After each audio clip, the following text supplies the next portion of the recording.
Eterno Dios soberano que mora en las alturas, te adoramos, te bendecimos, Señor. Gracias una vez más en esta mañana por tu misericordia y tu bondad para con nosotros. Señor, gracias por Cristo. Te pedimos, Dios, que Cristo sea exaltado en esta mañana a través de la exposición de tu palabra, Dios, y que tu palabra, Señor, quebrante nuestros corazones, Señor, nos redarguya, Señor, y que pueda, Señor, hacer el trabajo que tú le has enviado a hacer en nuestros corazones. Ayúdanos a vivir conforme a ella, Señor, y que el poder de tu palabra, Señor, cambie nuestras actitudes, Señor, y que el poder de tu palabra, Señor, nos lleve a Cristo. En el nombre de Jesús. Amén. Mateo capítulo 7, versículo 13 y 14. Mateo capítulo 7, versículo 13 y versículo 14. Leemos. Entrad por la puerta estrecha, porque ancha es la puerta y amplia es la senda que lleva a la perdición, y muchos son los que entran por ella. Porque estrecha es la puerta y angosta la senda que lleva a la vida, y pocos son los que la hallan. En esta mañana nosotros llegamos a la última sección del Sermón del Monte. Y todo esto que tenemos alrededor de 2 años analizando, de 2 años contemplando las enseñanzas del Sermón del Monte y tratando de nosotros poder vernos en el espejo del Sermón del Monte. Todo esto, ahora vemos aquí la culminación, la conclusión de todo este Sermón del Monte. Un sermón predicado de una manera lógica, organizado de una manera lógica y coherente. Y luego de nosotros poder ver todo lo que es el cuerpo del Sermón del Monte, luego vimos la introducción, vimos todo lo que es el desarrollo, y ahora Cristo pasa a la parte final, o a la sección final, que tiene que ver con lo que es la aplicación o las verdades pertinentes para lo que es la aplicación de dicho sermón. Y esta sección donde nosotros vamos a entrar hoy, que es la aplicación que Jesús hace del Sermón del Monte, nosotros vamos a empezar hoy en este versículo 13 y versículo 14, pero yo no quiero que veamos esto de manera aislada, ni quiero que nosotros veamos estos 2 textos bíblicos como que están fuera de, sino que lo veamos como un todo dentro de lo que es el Sermón del Monte. Y nosotros podemos ver los versículos los versículos restantes del capítulo 7, versículo 13, hasta el final, el versículo 28. Y todo esto, desde el 13 hasta el 28, es la conclusión o la aplicación de lo que es el Sermón del Monte. Aquí vamos a entrar en una parte de lo que es la aplicación de este sermón maravilloso, este Sermón del Monte. El versículo 12, tal como hemos dicho en otra ocasión, o más bien la semana pasada, el versículo 12 específicamente es la conclusión de lo que es el desarrollo del cuerpo del sermón. Esta aplicación inicia en el 13, pero el cuerpo concluye en el versículo 12. No es un discurso dirigido simplemente a que nosotros lo escuchemos y nos asombremos luego de nosotros ver y contemplar las verdades de este sermón. No es ese. El propósito del Sermón del Monte no es solo que nosotros escuchemos, es que nosotros podamos salir transformados por la palabra de Dios y que podamos llevar a la práctica dichas enseñanzas. Ese es el propósito de todo este sermón y es lo que vemos. La Nueva Versión Internacional, el versículo 12 dice: así que en todo traten ustedes a los demás tal y como los demás, tal y como quieren que ellos lo traten a ustedes. De hecho, esto es la ley y los profetas. Si hablamos en torno a lo que era la conclusión del cuerpo, del desarrollo de lo que es el sermón del monte, hablamos en torno a eso la semana pasada y hablamos y empezamos diciendo que ¿por qué así que? Y vimos que en vez de nosotros verlo de una forma aislada, ese así que nosotros debemos verlo como de una forma unificada, ¿no? Verlo como un todo de todas las cosas que habían acontecido antes, que habíamos visto antes. Y dijimos que no podemos ver ese así que a la luz de un pasaje que fue colocado ahí de manera no intencional, sino se le escapó a los escritores bíblicos. No, hay quienes presentan este versículo bíblico y lo presentan como algo totalmente diferente del sermón del monte. Y dijimos que no, que este versículo bíblico y ese así que es un conector que nos conecta el versículo bíblico con todo lo anterior que nosotros vimos.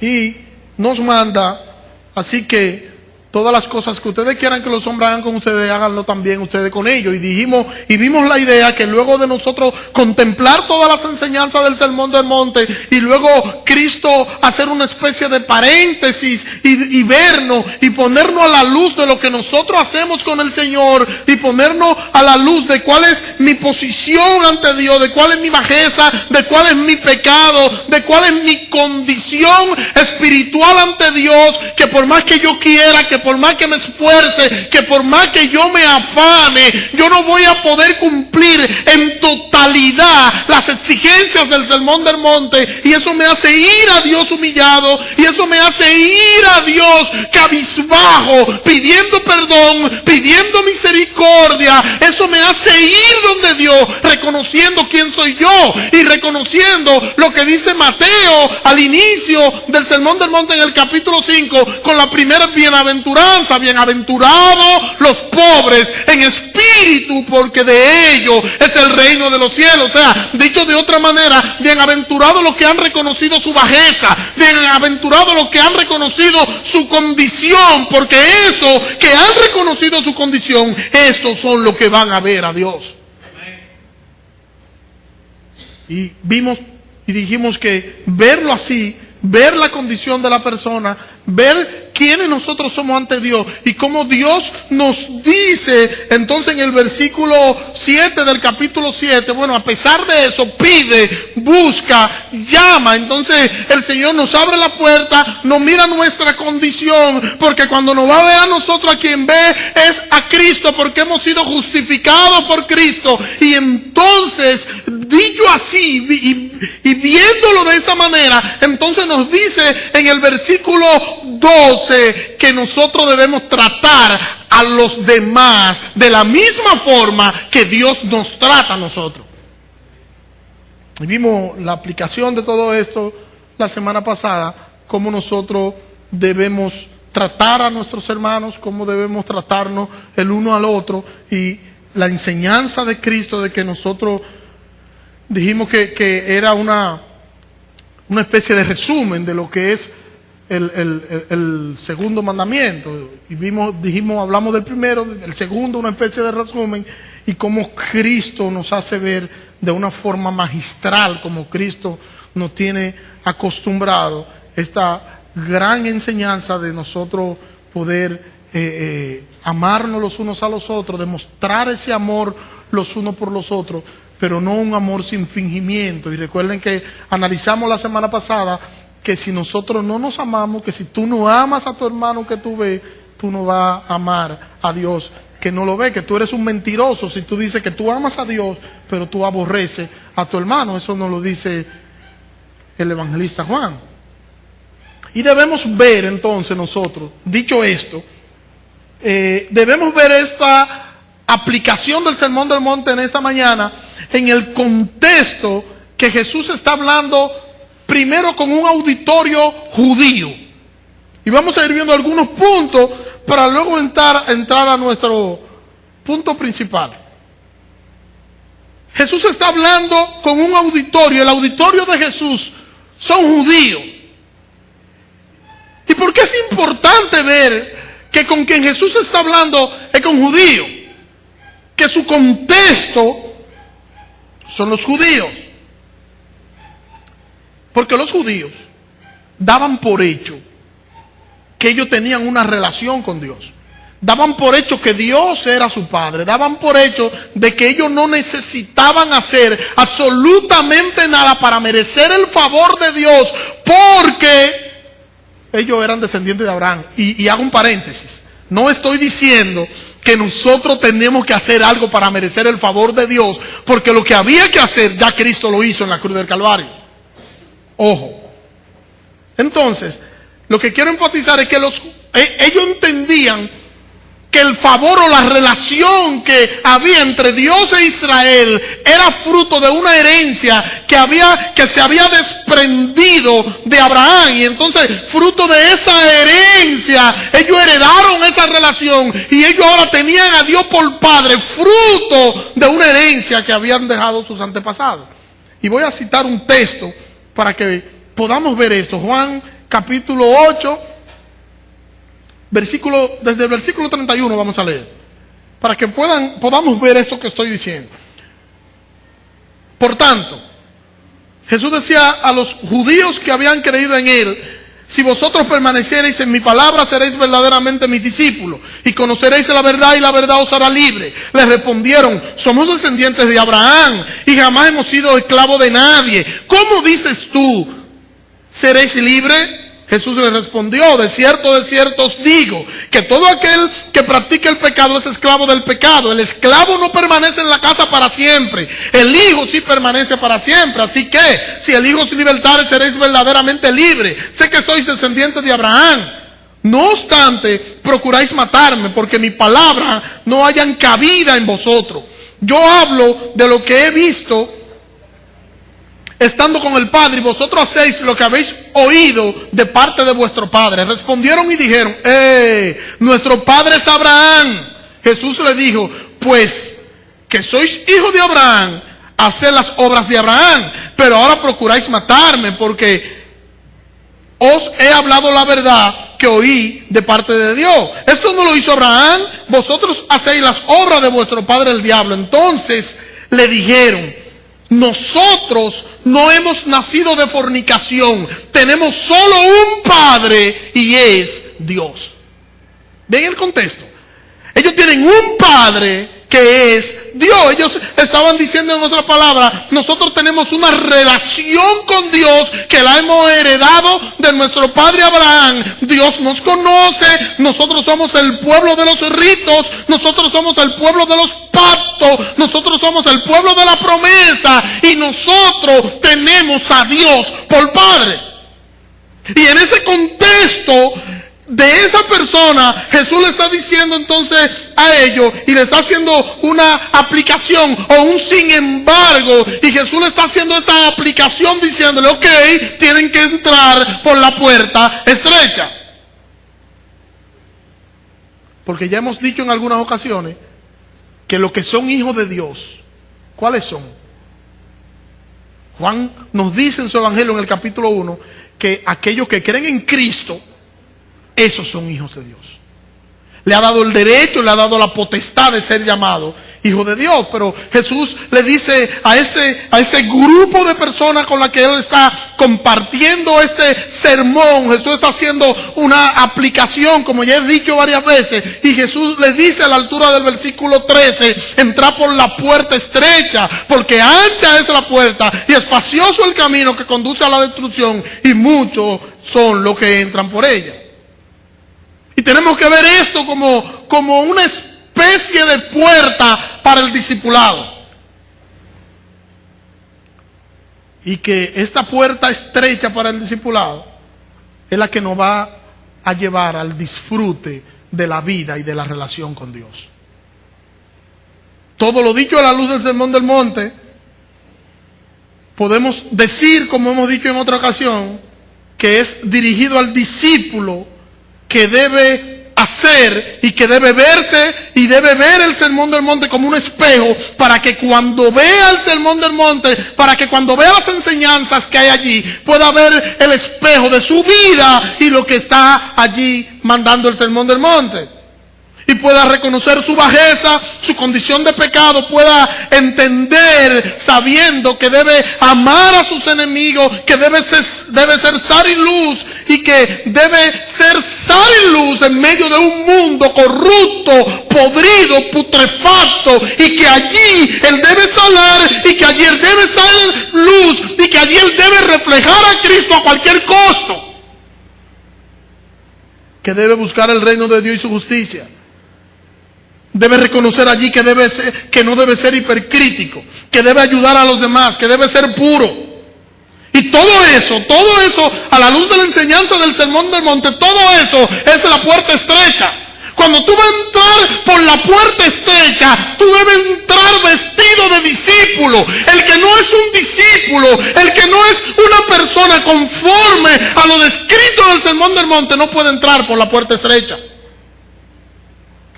La puerta del discipulado es una puerta estrecha, y es una puerta estrecha que nos conduce a un camino estrecho, pero un camino estrecho de vida abundante junto con nuestro Señor.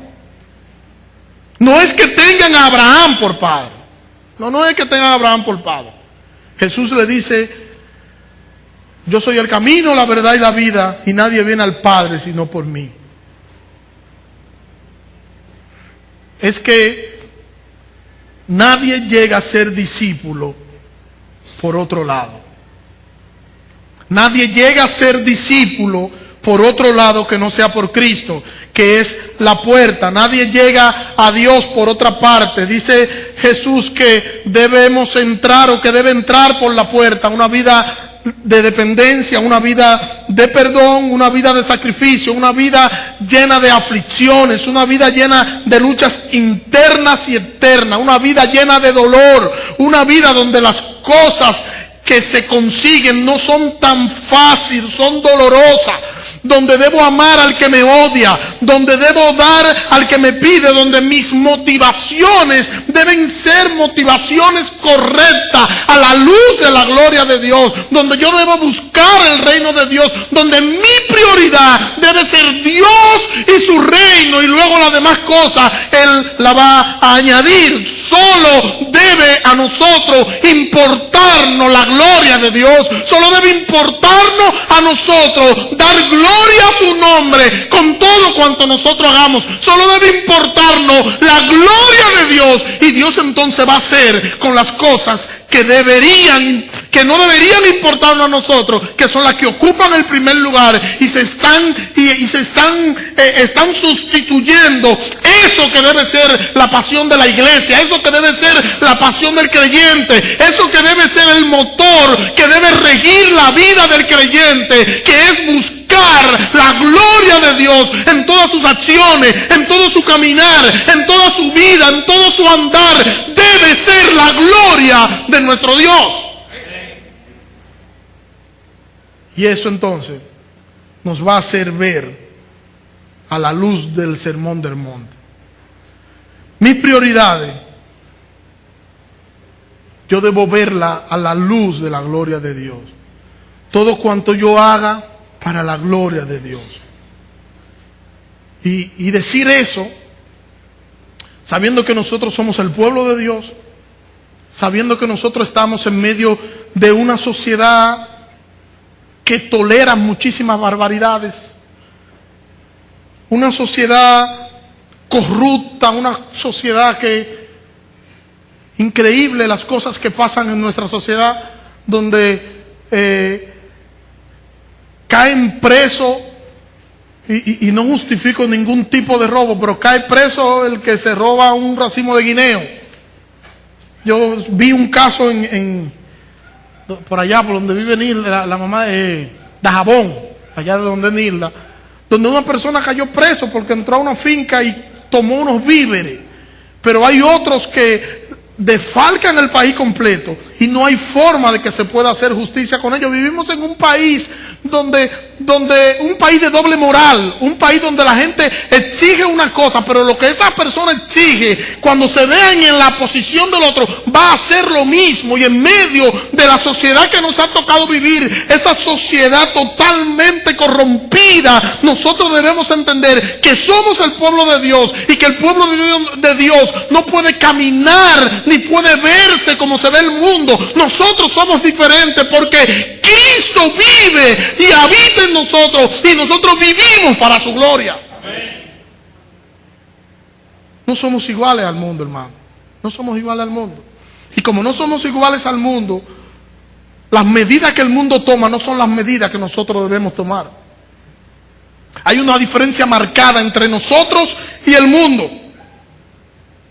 Pero muchas veces nosotros como que queremos caer bien en los círculos en los que nosotros nos manejamos. Y a veces nosotros no queremos ser sal ni queremos ser luz, porque nosotros queremos encajar en los círculos donde nosotros nos encontramos. Y decimos, no, lo que pasa es que en este tiempo yo tengo que buscar la forma para yo poder ser. Y algunos se justifican diciendo, no, es que el apóstol Pablo dijo que a judío él era judío y que a gentil él era gentil y que espérate.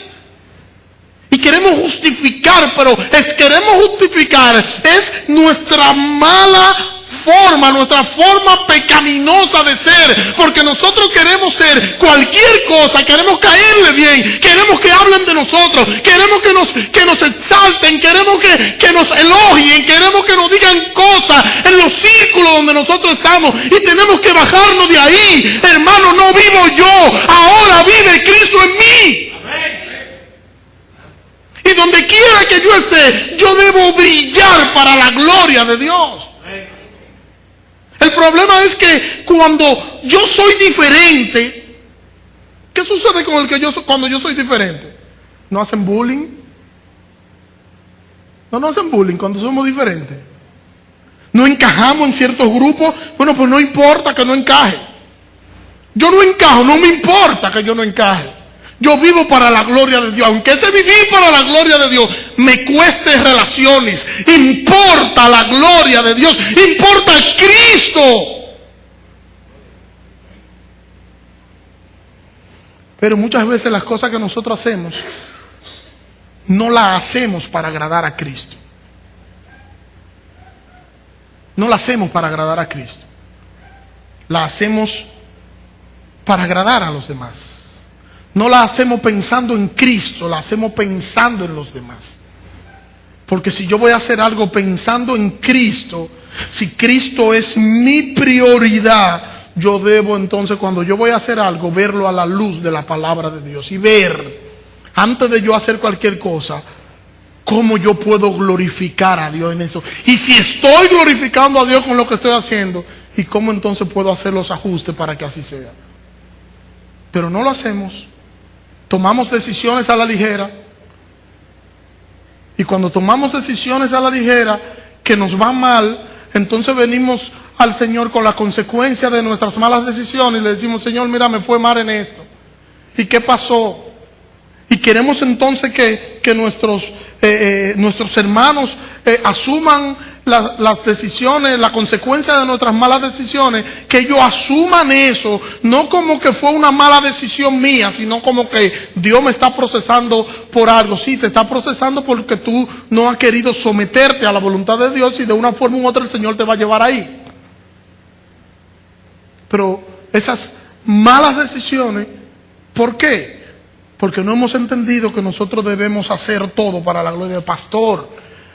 El problema es que yo hago para la gloria de Dios todas las cosas que son religiosas, todo lo que tiene que ver con la iglesia, todo lo que tiene que ver con mi vida espiritual, pero mi vida secular, los cristianos no tienen vidas seculares. No hay un dualismo, no podemos decir que nosotros tenemos vida secular y vida espiritual, porque si fuera así, entonces nosotros pudiéramos ser cristianos en un lado, porque aquí son espirituales, y donde no son espirituales, entonces yo soy mundano, porque ahí no, tú eres cristiano, tú eres servidor de Cristo, tú eres esclavo de Cristo en la mejor interpretación, tú eres esclavo de Cristo, y como esclavo de Cristo, tú tienes que honrar y representar los bienes del reino de Dios, donde quiera que tú estés, donde quiera que tú estés, tú tienes que reflejar a Cristo y solo a Cristo, a Cristo, a Cristo, a Cristo, a nadie más. Y en ese a nadie más, coloca tu nombre. El propósito no es reflejar a nosotros ni buscar nuestra propia gloria, sino que nosotros podamos buscar la gloria de Dios, buscar la gloria de Cristo, reflejar la gloria de Cristo en todas nuestras acciones y ser nosotros carta leída. Nuestra posición debe ser siempre agradar a Dios. ¿Agrado yo a Dios con esto? ¿Agrado yo a Dios con eso? Tú te haces esa pregunta antes de tomar decisiones y vas a resolver muchos problemas.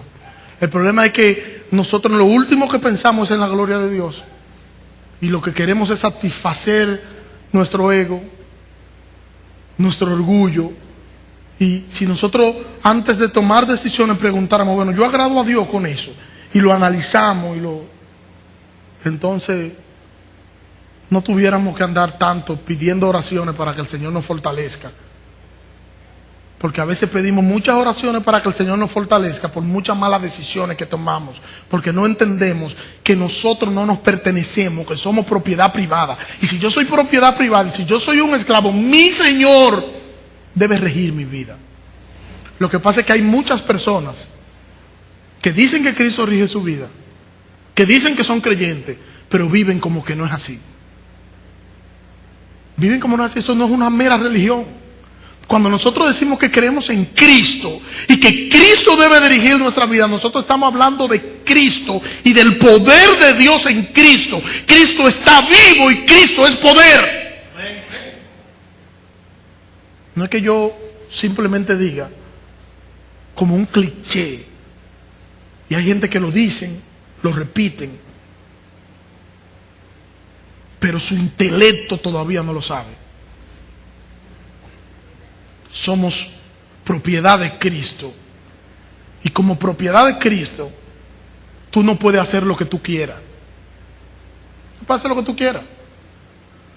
Tú tienes que hacer lo que tu dueño, lo que tu rey, lo que tu Señor. Y si no lo hace, entonces va a rendir cuenta. O sea, mira, eso es lo que tú tienes que hacer. No lo hace, entonces tú vas a rendir cuenta. Ah, no, está bien, yo lo truqueo, o agarro a un ángel y lo soborno para que borre unas cuantas cosas de las que están ahí. No, no funcionan así. No funcionan así. Un día nosotros estaremos ante el tribunal de Cristo y vamos a rendir cuenta a Dios por todas las cosas que hicimos, sean buenas o sean malas. Todos estaremos ante el tribunal de Cristo. Y ese día habrá mucho lloro. Yo creo que los ángeles van a tener que salir a buscar pedazos de estaca para que nosotros nos la pongamos aquí, porque nos vamos a deshuesar los pies de los temblores. Nosotros podemos engañarnos, yo puedo engañarlo a ustedes, ustedes me pueden engañar a mí, pero nunca nosotros podremos engañar a Dios. Nunca podremos engañar a Dios. Nuestra posición debe ser siempre agradar a nuestro Señor y hacer y decir todo cuanto sea para su gloria. No importa el costo de eso, la recompensa será mayor. Por la puerta estrecha no pueden entrar los que están inflados de orgullo. No pueden entrar, porque es tan estrecha que no quepo yo con mi orgullo. No cabemos. No pueden entrar. No pueden entrar mis buenas acciones. No pueden entrar. No cabe nada más que la justificación por gracia. Solo eso y yo cabemos. Solo quepo yo y la justificación por gracia. Es tan estrecha la puerta que es lo único que cabe. Yo tengo que dejar todo. tengo que dejar de depender de mí, tengo que dejar de poner mi confianza en mí, tengo que dejar mis buenas obras atrás, tengo que dejar de verme a mí como un héroe, tengo que dejar de verme a mí como un producto terminado, tengo que dejar de verme a mí como una persona sumamente inteligente y tengo que empezar a ver a Cristo en la cruz, muriendo por mis pecados, justificándome en la cruz, viendo esa sustitución y el poder transformador de la palabra de Dios que ha producido en mí arrepentimiento. Entonces con eso yo puedo entrar, con más nada. Y podemos decir que este texto, estos dos versículos bíblicos, son una especie de aplicación del Evangelio. Dos caminos, dos destinos de la raza humana. En Proverbios capítulo 16, versículo 25, dice que hay caminos que al hombre le parecen derechos, pero su fin es camino de muerte. La puerta ancha y el camino espacioso conducen a la perdición. Podemos ver eso y analizarlo a la luz de la aplicación del Evangelio. Pero podemos verlo como que la puerta también. ¿Quién es la puerta? Cristo es la puerta. Dice Juan capítulo 10. Entonces Jesús le habló de nuevo: de cierto os digo, que yo soy la puerta de las ovejas. Todos los que vienen antes de mí eran ladrones y salteadores, pero las ovejas no lo oyeron. Yo soy la puerta. Si alguien entra por mí, será salvo. Entrará, saldrá y hallará pasto. ¿Quién es la puerta? Cristo es la puerta.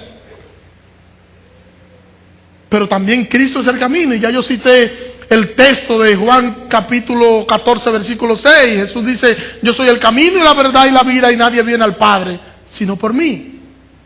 Cristo no solo es la puerta, Cristo también es el camino.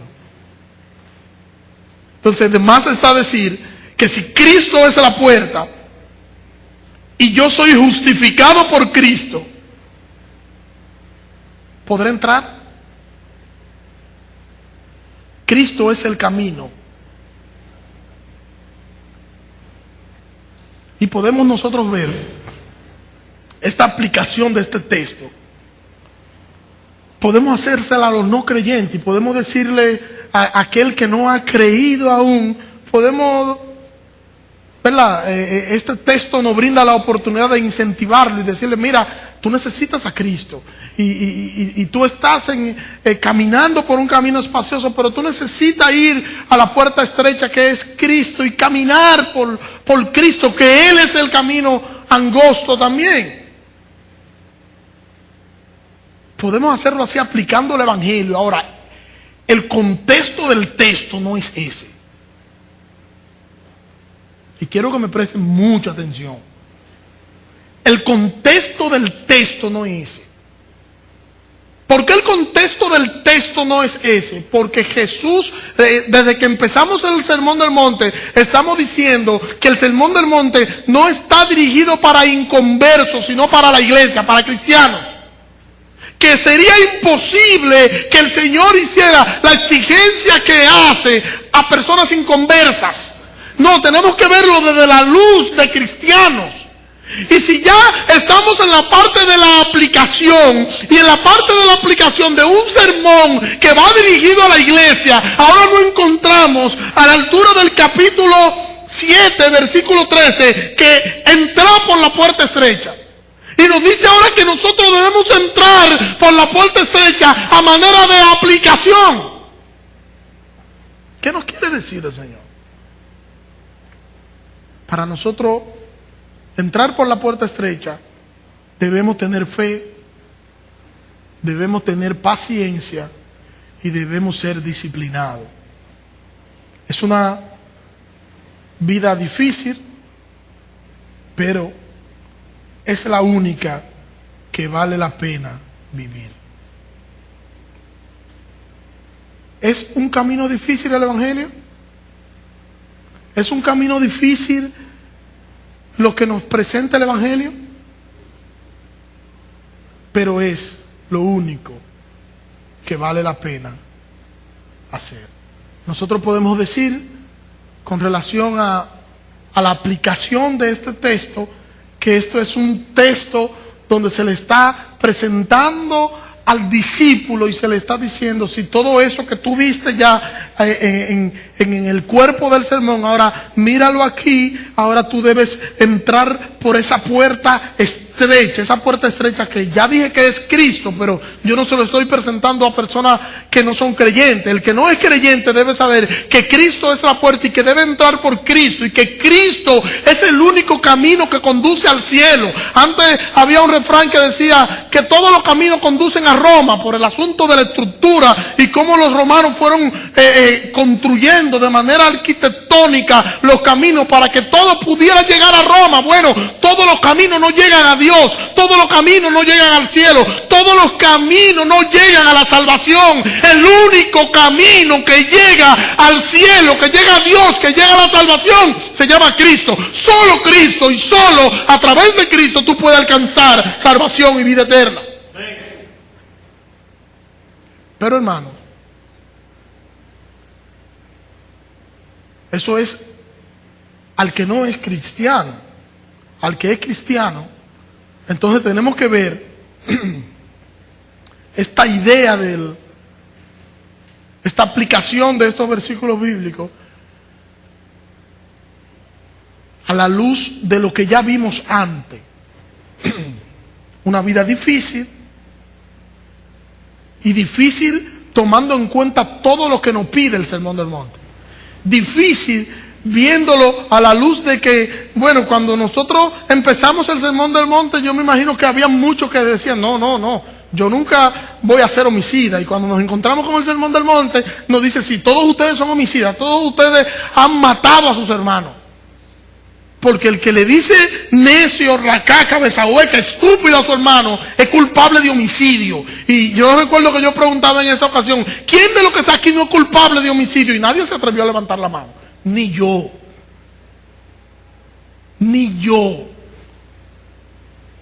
Entonces, ¿es un camino difícil? Sí. Pero vale la pena. Es lo único que vale la pena. Si nosotros escogemos el camino fácil, tendremos mucha compañía. Mucha compañía. Porque hay muchos que andan por los caminos fáciles. Hay muchos que andan por el camino fácil. Hay gente que anda por camino tan fácil que ellos simplemente llegan al templo, se sientan en la iglesia y empiezan a escuchar lo que otra persona le está enseñando. Y es suficiente con que el ungido de Dios le diga lo que ellos tienen que hacer, lo que no tienen que hacer, y lo pueda dirigir y leer la Biblia. No, porque ya nosotros estamos en otros tiempos. De hecho, la Biblia hasta de moda está pasando para ese grupo, y nos vamos a tener mucha compañía. Esa gente son muchos, sí.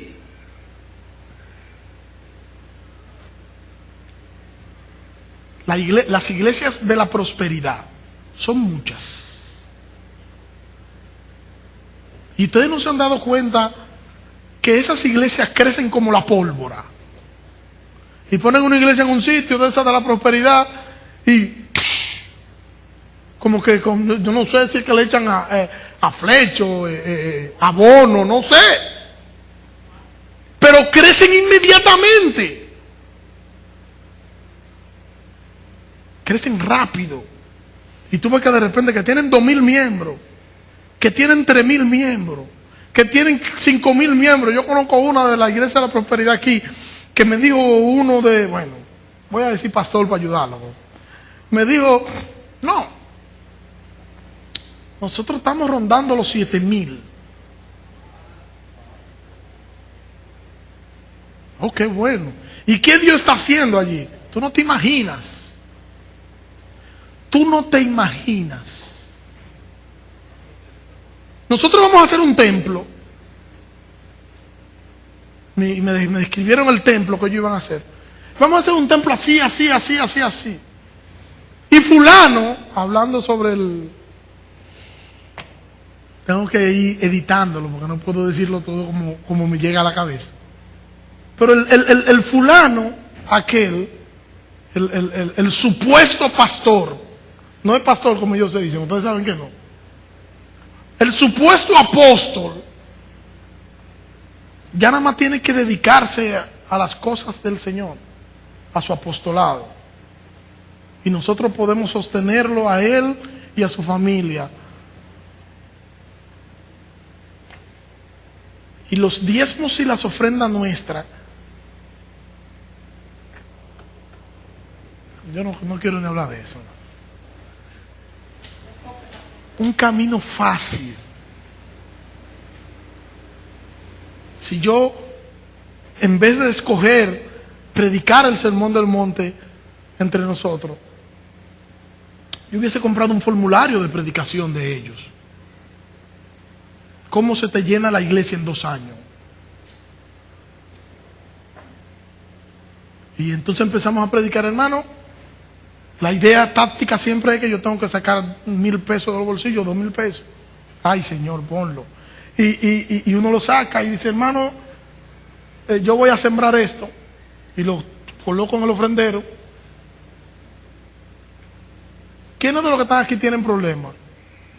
¿Quiénes están pasando por situaciones económicas? El Señor me dice ahora que pase. Y lo que tú eches ahí, Él te lo va a dar 10 veces. Usted empieza a llamar buscando dinero prestado por teléfono para que se lo traigan. Eso no es un camino fácil. No es ese un camino fácil. Y son muchos ellos. Tienen mucha compañía. No son de los que miden, o no tenemos nosotros cercanos, los que miden el evangelio, los que miden la vida espiritual de una persona de acuerdo a las bendiciones que tengan. Y si una persona suele tener alguna enfermedad, entonces ellos mismos le dicen, no, pero tú estás en pecado, porque no es posible que una persona que esté bendecida por Dios pueda estar enfermo, puede estar en crisis, eso es imposible. Camino fácil. Eso es camino fácil. Eso es una puerta ancha.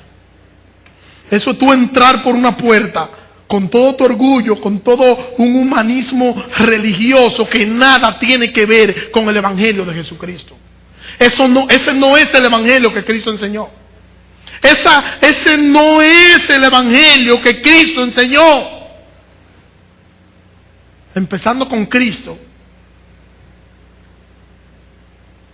Dice, las zorras tienen guarida, las aves del cielo tienen nido, mas el Hijo del Hombre no tiene dónde recostar su cabeza. Yo no sé si usted puede entender eso. O sea, el que creó todo, el que hizo todo, el que lo creó todo, que pudo haber dicho, bueno, voy a nacer en un hotel 5 estrellas. No, ese dice, nace en un pesebre, en medio del mal olor de todos esos animales. Y los que son del campo aquí saben de eso.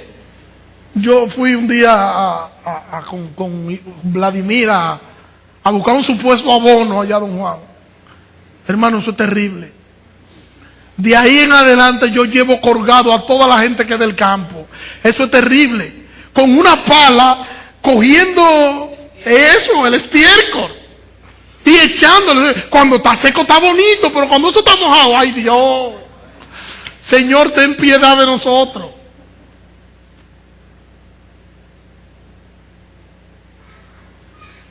El camino del evangelio no es un camino fácil. Y como no es un camino fácil, es una puerta estrecha. Una puerta estrecha donde yo tengo que ceder mi derecho. Es una puerta estrecha donde cuando alguien me ofende, el Señor me dice, bueno, cuando alguien te dé una bofetada en la mejilla, ofrécele también la otra. Cuando alguien me ofende, yo tengo que de manera voluntaria dejar que me siga ofendiendo. Que cuando una persona quiera cogerte la túnica, que tú también le dé la capa. Que cuando una persona te quiera humillar, que tú no salgas con el pechito erguido como una paloma a defenderte. No, que tú puedas dejar lugar a Dios. Y que tú puedas reflejar a Dios. Es una puerta estrecha, porque solo cabemos nosotros, su gracia y su misericordia. Pero tenemos que preguntarnos y tenemos que hacernos algunas preguntas y algunos cuestionamientos.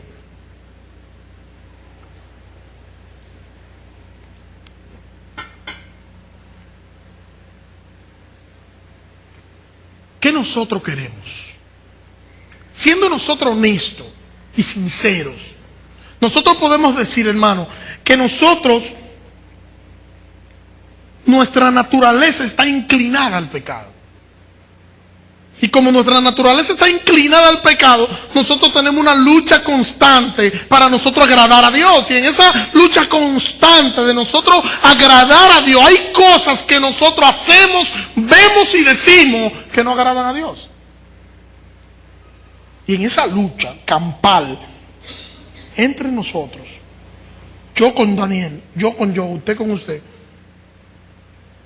en esa lucha campal, nosotros debemos recordar que nosotros hemos sido llamados al discipulado, pero hemos sido llamados al discipulado a entrar por la puerta estrecha. Y la puerta estrecha del discipulado es esa puerta estrecha donde yo entiendo que yo no puedo seguir el camino estrecho que es Cristo. Yo no puedo seguir a Cristo confiando en mi propia prudencia, confiando en mi capacidad, confiando en mí. Yo no puedo ir a entrar por la puerta del discipulado entendiendo que yo soy un discípulo, pero entendiendo que sí, yo amo a Dios, pero entendiendo que sí, yo debo hacer, o yo debo enseñar, o yo debo vivir. Pero no, que no debe existir el pero, porque nosotros debemos estar permeados todo de Cristo. Y tengo algunas preguntas para hacer, para que nos sirvan de aplicación.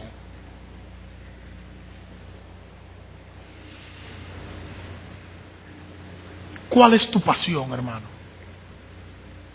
¿Cuál es tu pasión? ¿Qué te apasiona?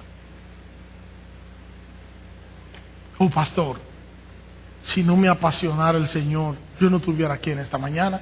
No necesariamente. Porque hay personas que van a la iglesia para acallar su conciencia. Hay otros que van a la iglesia porque su pareja lo invita, le insiste. Otros van a la iglesia porque obtienen un beneficio de la iglesia. ¿Tú por qué vienes? ¿Tú por qué estás aquí en esta mañana? ¿Cuál es la razón de tú estar aquí en esta mañana? ¿La razón es Cristo? Ok, vamos a suponer que sí. ¿Tú vives para la gloria de Dios?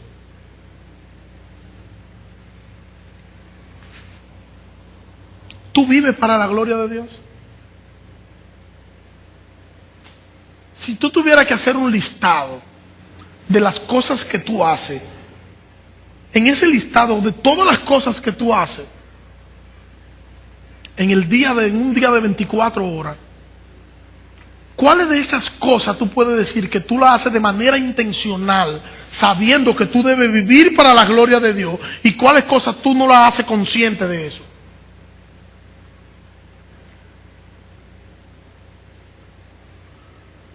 Yo dije ya que nosotros no somos el pueblo de Dios, y como pueblo de Dios debemos vivir diferente a como vive el mundo.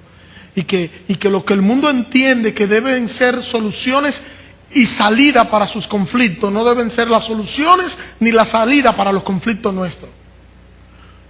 Las salidas y las soluciones para nuestros conflictos deben estar radicados en la palabra de Dios. La palabra de Dios debe ser nuestro guía. La palabra de Dios debe ser nuestro baluarte, y ahí debe estar el mapa donde yo debo regirme, pero ahí también está el espejo que me va a decir cómo yo tengo que lucir. Por eso insisto en mi pregunta. ¿Cómo estamos viviendo? ¿Estamos viviendo como siervos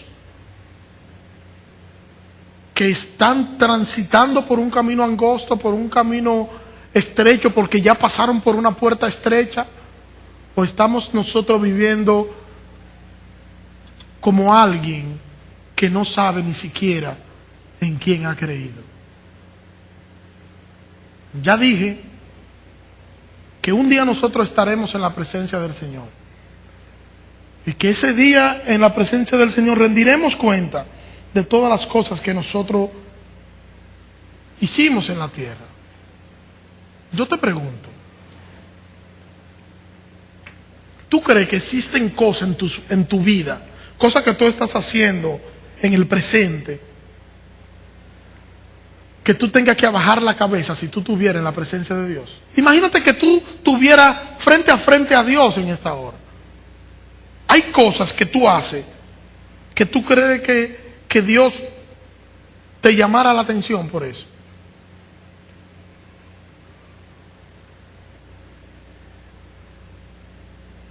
Piénsalo. Si crees que sí.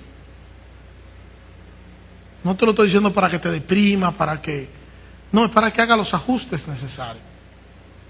Para que te arrepientas. Para que vaya a Dios en oración, pida perdón por las cosas que tú has hecho, inconsciente de que Dios es el Rey de tu vida y que Dios está ahí contigo. Que podamos pedir perdón y podamos seguir. Lo grande y lo maravilloso de todo esto es que con nosotros pedir perdón, no tenemos que hacer otra cosa, el Señor nos perdona, porque Él perdonó en Cristo